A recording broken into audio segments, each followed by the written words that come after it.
কোরআনুল কারীম আল্লাহ রাব্বুল আলামিন আমাদের প্রিয় নবী মুহাম্মদুর রাসূলুল্লাহ সাল্লাল্লাহু আলাইহি সাল্লামকে মক্কার জমিনে তিনি আবির্ভাব হলেন, মক্কার জমিনে তাশরীফ আনলেন। বংশ হলো কুরাইশ, বংশের নাম হলো কুরাইশ। নবীজির দাদার নাম হলো আব্দুল মুত্তালিব, নবীজির বাবার নাম হলো আব্দুল্লাহ, নবীজির নাম হলো মুহাম্মদুর রাসূলুল্লাহ সাল্লাল্লাহু আলাইহি ওয়াসাল্লাম। দুনিয়া মক্কার জমিনে আসার পরে দিয়া পয়গম্বর আলাইহিস সালাতু ওয়াস সালাম 40 বছর পর্যন্ত কাফের মুশরিক মুনাফিকরা আমার নবীকে মহব্বত করতেন, আমার নবীকে ভালোবাসতেন। আমার নবী এখনো পয়গম্বরের দায়িত্ব পালন করেন নাই, এখনো আমার পয়গম্বরের উপরে ওহী নাযিল হয় নাই। 40 বছর পর্যন্ত বেঈমান আমার নবীকে মহব্বত করতেন, বেঈমানরা আমার নবীর কাছে অর্থ সম্পদগুলি জমা দিতেন, বেঈমানরা আমার নবীকে আল আমিন বলে ঘোষণা দিয়েছেন। ঠিক কিনা? পয়গম্বরের উপরে যখন কোরআন নাযিল হয়ে গেল, পয়গম্বর যখন কোরআন নাযিল হলো, জিবরাইল আগমন করলেন। জিবরাইল আলাইহিস সালাতু ওয়াস সালাম আসিয়া কোরআন নাযিল করলেন, ওহী শুরু করলেন। পয়গম্বরের উপরে চাপ সৃষ্টি হলো কালিমাত দাওয়াত দেওয়ার জন্য, নতুন ধর্ম চালু করার জন্য, ইসলামের দাওয়াত দেওয়ার জন্য। পয়গম্বর যখন কাফের মুশরিককে কালিমার দাওয়াত দিতে আরম্ভ করলো, তখন কাফের মুশরিকরা আমার নবীর উপরে নির্যাতন শুরু করলো। ঠিক কিনা? ও মুসলমান, আজকে আমরা বাংলার জমিনের মাধ্যমে, বাংলাদেশের মাধ্যমে 95% মুসলমানের রাষ্ট্র। ঠিক কিনা? 95% বেঈমান হলো 5%। আজকে বেঈমানের সামনে মুসলমান মাথা উঁচু করে কথা বলতে পারে না। ঠিক কিনা? যেই দেশে 5% মুসলমান সকালবেলা ঘুম থেকে উঠার পরে 95% মুসলমানের পেশাবের স্রোতে 1% ইহুদিরা তারা ভাগতে চেষ্টা করতো। ঠিক কিনা? আজকে সেই দেশের মাধ্যমে মুসলমান মাথা উঁচু করে কথা বলতে পারে না। একটাই কারণ, মুসলমান কোরআন থেকে দূরে সরে গেছে, মুসলমান মসজিদ থেকে দূরে সরে গেছে, মুসলমান উলামায়ে কেরাম থেকে দূরে সরে গেছে। এই জন্য কাফের মুশরিকরা মুসলমানদের মাথা বসে পেশাব করতেছে। ঠিক কিনা? ও মুসলমান, আবার যদি আমরা ঈমানকে মজবুত করি, কোরআনকে মহব্বত করি, হাদিসকে মহব্বত করি, আমরা যদি ইস্তিগফার আমল করিয়া খালিস তওবা করি, আবার যদি আমরা ফিরে আসতে পারি, এই দেশে ইসলামী হুকুমত কায়েম হবে। ঠিক কিনা? বিজাতি ভয়ে পালাইবার চেষ্টা করবে, বিজাতি পালাইবে যে রাস্তা খুঁজে পাবে না। ঠিক কিনা? অতএব মুসলমান যারা এই 70-80 বছরের বুড়ো আছেন, আমি আপনাদের কাছে জানতে চাই, এখন ইয়ং জেনারেশন যুবক ভাইরা তা বলতে পারবে না। মুসলমানের মাধ্যমে যারা মুরব্বী রয়েছেন, সকালবেলা ফজরের নামাজের আজান যখন মসজিদে হইতো, মুয়াজ্জিন বলতো আসসালাতু খায়রুম মিনান নাওম। ঘরের মাধ্যমে বুড়া বুড়ি শুয়ে রয়েছে, এই বুড়িয়ে আস্তে তাড়াতাড়ি উঠতো, উড়িয়া স্বামীর মাথার মাধ্যমে হাত দিয়া বলতো আব্দুল্লাহর বাপ, আব্দুল্লাহর বাপ, মুয়াজ্জিন আজান দিছে, মসজিদের জন্য উঠেন। বাবা তাড়াতাড়ি উঠতো, উঠি ওযু বানাইয়া মসজিদে যাওয়ার আগে সন্তানদেরকে ডাকিয়া মসজিদে নিত। এরপরে সকালবেলা আসিয়া ফজরের নামাজের পরে ঘরের দরজা খুলতো, ঘরগুলি ঝাড়ু দিয়া কোরআন তেলাওয়াতের আওয়াজ বেশি আসতো। ঠিক কিনা? এখন আর সেটা নাই। কথা বলেন না? এখন আর মুসলমানের ঘরের দরজা 8টার আগে খোলা হয় না। ঠিক কিনা? স্বামী উঠে 8টা, বিবি উঠে, বেগম সাহেবা উঠে 9টা। আছে না নাই? সন্তানগুলি 8টা, 8:30 উঠিয়া ব্রাশটা হাতের মাধ্যমে লইয়া ব্রাশ করতে করতে রাস্তায় হাঁটে। ঠিক কিনা?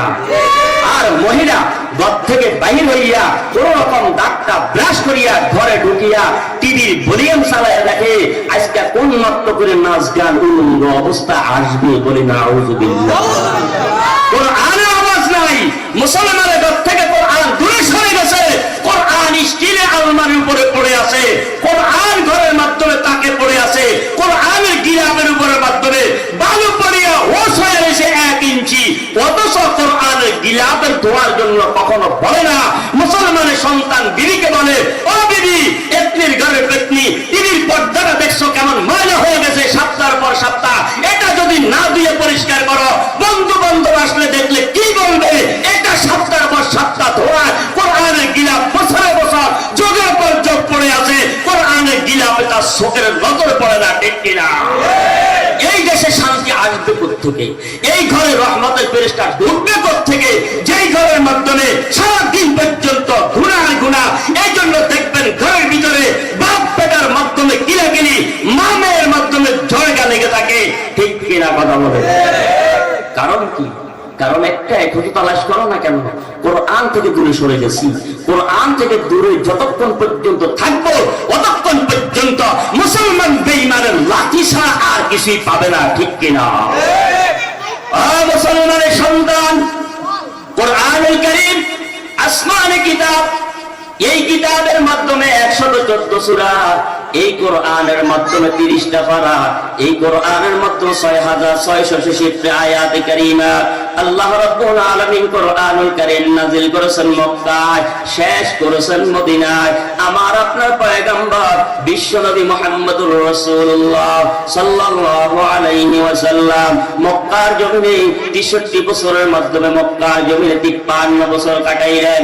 40 বছর পর্যন্ত কালিমার দাওয়াত দেন নাই, কোরআন নাযিল হয় নাই। 40 বছর যখন নবীর বয়স হয়ে যায়, আসমানি কিতাব নাযিল হয়ে গেল। পয়গম্বরকে জিবরাইলের মাধ্যমে ওহী নিয়ে আসা। পয়গম্বরকে আর বসে থাকার সময় নাই, কাফের মুশরিকদের সামনে কালিমার দাওয়াত দিতে আরম্ভ করে দেন। আমার পয়গম্বর কালিমার দাওয়াত দিতে আরম্ভ করে দেয়। মক্কার জমিনে পয়গম্বর 13 বছর কালিমার দাওয়াত দিয়েছেন। এই 13 বছরে কোরআনের 86 সূরা নাযিল হয়েছে। কোরআনের মাধ্যমে 114 সূরা। মক্কার জমিনে 13 বছর রাসূল কালিমার দাওয়াত দিলেন। 13 বছরে মক্কার জিন্দেগিতে 86 সূরা নাযিল হয়েছে। মক্কার জমিন থেকে হিজরত করে মদিনায় চলে গেলেন। 10 বছর কালিমার দাওয়াত দিয়েছে। 10 বছরে মদিনার জমিনে আল্লাহর পয়গম্বর উপরে 28টা সূরা নাযিল হয়েছে। মক্কাতে 13 বছর 86 সূরা, মদিনায় 10 বছর 28 সূরা, 114 সূরা কমপ্লিট হয়ে গেল। পয়গম্বর বিদায় হয়ে যাবেন। পয়গম্বর বিদায়ের সময় হয়ে গেল। ওই কোরআনুল কারীম থেকে 3খানা আয়াতে কারিমা তেলাওয়াত করেছি। আল্লাহর পয়গম্বর মুহাম্মদুর রাসূলুল্লাহ সাল্লাল্লাহু আলাইহি ওয়াসাল্লামের অসংখ্য অগণিত হাদিস থেকে একখানা হাদিস তেলাওয়াত করেছি। আল্লাহ রাব্বুল আলামিন বলেন, ইয়া আইয়ুহাল্লাযীনা আমানু, হে ঈমানওয়ালা, ইত্তাকুল্লাহ, আমি আল্লাহকে ভয় করো, হাক্কা তুকাতিহি, ভয় করলে হবে না, ভয়ের মতো ভয় করো, ওয়ালা তামুতুন্না, খবরদার মরিও না, ইল্লা ওয়া আনতুম মুসলিমুন, ততক্ষণ পর্যন্ত মৃত্যুবরণ করিও না যতক্ষণ পর্যন্ত মুসলমান না হইবা। এর ভাই, আমরা এখানে যারা আছি, আমি জানতে চাই আমরা সবাই মুসলমান কিনা? কথা বলেন, আওয়াজ দিয়ে বলেন, আমরা কি? যে কোনো জায়গার মাধ্যমে কার সঙ্গে সাক্ষাৎ হলে জিজ্ঞাসা করা হয়, ভাই তোমার পরিচয়, বলে আই এম এ মুসলিম, আমি একজন মুসলমান। কয় তুমি কিভাবে মুসলমান? কয় তুমি জানো না আমার দাদা মুসলমান ছিল, আমার বাবা তো মুসলমান, এই জন্য বাবা জন্ম দিয়েছে, এই জন্য আমি মুসলমান। আমি বলতে চাই, হতভাগা কপাল পড়া ও মুসলমানের সন্তান, জেনে রাখো, ভুল সংশোধন করার জন্য ওয়াজ মাহফিলে যাওয়া হয়, ভুল সংশোধন হওয়ার জন্য ওয়াজ মাহফিলের প্রয়োজন হয়, ভুল সংশোধনের জন্য মসজিদ মাদ্রাসার প্রয়োজন হয়। আমরা মুসলমান দাবি করি, ভাই কিভাবে? আমার দাদা মুসলমান, দাদার পর বাবা মুসলমান, বাবার পর আমি মুসলমান। আমি বলি, হতভাগা কপাল পড়া, ওয়ারিস সূত্রে কোনোদিন মুসলমান দাবি করা যায় না।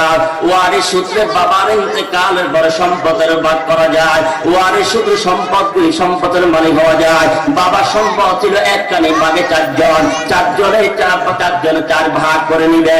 ওয়ারিস সূত্রে বাবা ইন্তেকালের পরে সম্পদের ভাগ করা যায়। ওয়ারিস সূত্রে বাবা মুসলমান সন্তান মুসলমান দাবি করতে পারে না। ওয়ারিস সূত্রে যদি মুসলমান হইতো, নূহ আলাইহিস সালাতু ওয়াস সালাম এক কওমের পয়গম্বর ছিলেন, পয়গম্বর ছেলে জাহান্নামী কোনদিন হতেন না।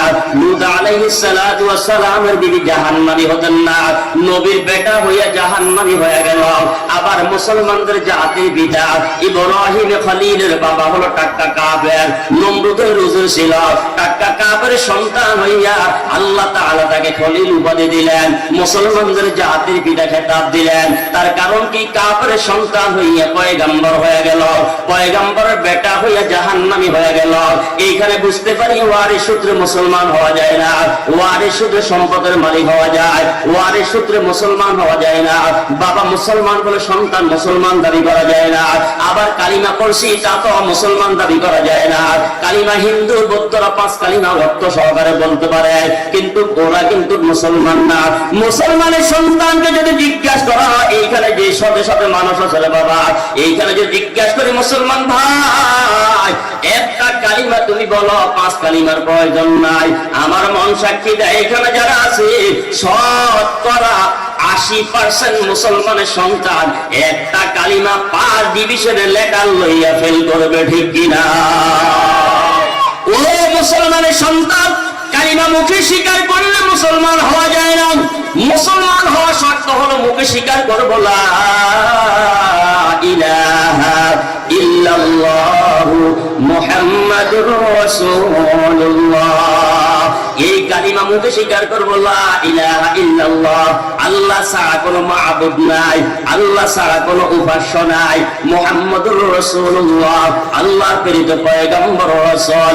এই কালিমাটাকে মুখে স্বীকার করব, অন্তর বিশ্বাস করলে আমি ঈমানওয়ালা হতে পারবো, ঈমান নবায়ন হয়ে যাবে। ঈমান হওয়ার পর দিয়া এই জন্য আল্লাহ রাব্বুল আলামিন কোরআনের মাধ্যমে 6666 আয়াতের মাধ্যমে 89টা আয়াতের মাধ্যমে আমাদেরকে ঈমানওয়ালা বলে ডাক দিয়েছে। একটা আয়াতের মাধ্যমে মুসলমান বলে আমাদেরকে ডাক দেয় নাই, বারবার বলেছে মুসলমান হওয়ার কথা বলেছে, মুসলমান বলে একটা আয়াতও ডাক দেয় নাই। ঈমানওয়ালা বলে 89টা আয়াত নাযিল করলেন। রব্বুল আলামিন বলে ইয়া আইয়ুহাল্লাযীনা আমানু, হে ঈমানওয়ালা, ইত্তাকুল্লাহ, আমি আল্লাহকে ভয় করো, হাক্কা তুকাতিহি, ভয়ের মতো ভয় করো। এরে বাবা আমার দিকে তাকাও, চতুর্দিকে তাকাইলে পয়েন্ট হারায়া ফেলবা। কারণ কি? কারণ হলো কলের মুখের সাথে কলস রাখিয়া যদি কয়েকটা চাপা দেওয়া হয় কলসটা ভর্তি হয়ে যাবে। কলের মুখ থেকে কলসের মুখকে আলাদা করিয়া কিয়ামত পর্যন্ত চাপলো তোমার একটা কলস ভর্তি করা সম্ভব হবে না। অতএব এই জন্য আমার দিকে তাকান, একেবারে যা শুনবেন আমলের নিয়তে শোনেন, এক একটা কথা আমল করবেন, পুরো ওয়াজ আমলের প্রয়োজন নাই। তার কারণ হলো আমরা তো অল্প পুঁজিতে বেশি ব্যবসা চাই, বুঝেন না? কলসের মাধ্যমে কলসের তলা আছে কিন্তু দেখা যায় কোনো কারণবশত তলা পাওয়া যায় না। এক বেচারা তার সন্তান ছেলেটা হইল বড়, কিন্তু ছেলেটাকে টাকার লোভে দেড়াইচ্ছা মাইয়া বিয়ে করাইছে। কয়টা কথা পায় না, টাকার লোভে। দেখবেন যৌতুক দিয়া বিয়ে করাইলে আমাদের দেশে একটা কথা আছে, কয় টাকার বউ বিয়া। কথা কন না, টেয়ার বউ বিয়া, বাংলা বলেন টেয়ার বউ বিয়া। তো বেটা ছেলেরে বিয়ে করাইছে দেড়াইচ্ছা বউ, টাকার লোভে। কিসের লোভে? তো দেড়াইচ্ছা বউর হাত একখান কয় ইঞ্চি? 3-4 ইঞ্চি। কথা বলেন না, তার দেড়াত লম্বা, দেড়াত্তার বউ হাত হলো 3-4 ইঞ্চি লম্বা। তো বিয়ের পরে পরের দিন শাশুড়িকে, বৌমা ফুকুর তো কাছে যে কলসটা পুড়ে গেল। তো বউ দেড়াইচ্ছা, কলসও দেড়াত, বোর বরাবর কলস মাথা। কথা বলেন না, কলসের মুখ আর বোর মাথা সমান। তো এখন কলস তো হইলো, কলসটা পুরাইতো টানি কাগল হইতে হয়, বালা কর না, কাগল হইতে হয়। এখন এই বেড়ে টানি লইব কোন বেড়ের মাথাও কিন্তু কলস। তো ফুকুরও গেছে, যাই কলসটা পুরাইছে, পুরাই এখন টান দিছে, কষ্ট মষ্ট করে টান দিছে, উড়াইতে না লাগবে, টান দিছে নাকের লাগে বাড়িকার নাক ফুলিকে কলসের ভিতরে পড়ে গেছে। কিসে পড়ে গেছে? কথা কয় না, কলসের ভিতরে নাক ফুল বাড়িটাই পড়ে গেছে। এখন বেড়ি বাড়ি যাইয়ে না চোখ দিয়া কান্দে, আর কলসের ভিতরে আতাইতে আছে, কেটে আছে, হাত ভরে নাকফুল টোকাইতে, নাকফুল টোকাইতে আছে। এখন শাশুড়ি চিন্তা করলো দেড়াইচ্ছাবো সাঁতার মাথা জানে কিনা জানি না, এতক্ষণ হয়ে গেল, কলস নিয়ে গেল, বউ কোনো হুড়ে মরে গেছিল, এত দেরি করে। তো শাশুড়ি আয় দেয়, বউ কলসের দাঁড়ায় কলস ধরে ধরে কান্দে। কি গো বৌমা, ঘটনা কি এত দেরি কা? মা কলস ফুড়াই লইছি, টান দিছি, আর নাকফুল হয়ে গেছে কলসের ভিতরে। কত বেকুবে না, তুই এতক্ষণ কান্দন লাগানি, কলসের ভিতরে হাত দিলে তুই নাকফুল পাই যাস। ও মা গো, একবার না কতবার হাত দিছি, আমরা তো কলসিকে তলা নাই। ওই কথা কয় না, কি নাই? কলসের তলা আসেনি, কলসের তলা আছে, কিন্তু বেড়ির আট তলা পর্যন্ত যায় না। কথা কন না, বেড়ির আট তলা পর্যন্ত গেলে না পাইব। আম্মায় বহুতবার হাত দিছি, কিন্তু আমার কলসের তলা নাই। কি নাই? এখন সারা রাত ওয়াজুরি বাক্যে যদি বই কয়, টিভি যদি কয় আব্দুল্লাহর বাপ কি হুনি আইছে, সামনে করবে না, তো যা বলছি সব তুই আইছি, বেড়ে দিব ফিরে। তবে আর ঘুম নষ্ট করে তুমি এখানে বই দিছ, আর এখন আর গরম ঠান্ডার তরে তুমি হাতাই দিয়ে আইছ। এত সহজ হইতো না, হয় ওয়াজ দুই একটাই শুনাইবেন, তাহলে বেড়ে আদরও করব। এখন গরম পানি দিয়ে উজু করাইব, তরকারি কেন গরম করে সেটা ভাত খাওয়াইব। আর যদি দেয় যে আজগা আপনি কাম বানাইতে পারেন না, যাই কিছু করতে পারেন না, তো পরের দিনে ওয়াজ হইলে হেঁটে আমরা দেখবো ওই দুয়ারের মাধ্যমে দুয়ারে কোন রকম মুখামুখি দিই মোড়া অজ্ঞা অথবা স্যার একান্তি রাখবো, আমরা আই দুয়ার করবো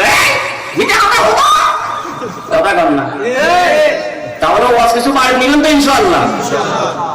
রব্বুল আলামিন বলে ইয়া আইয়ুহাল্লাযীনা আমানু, ঈমানওয়ালা, ইত্তাকুল্লাহ, আমি আল্লাহকে ভয় করো, হাক্কা তুকাতিহি, ভয় করলে হবে না, ভয়ের মতো ভয় করো।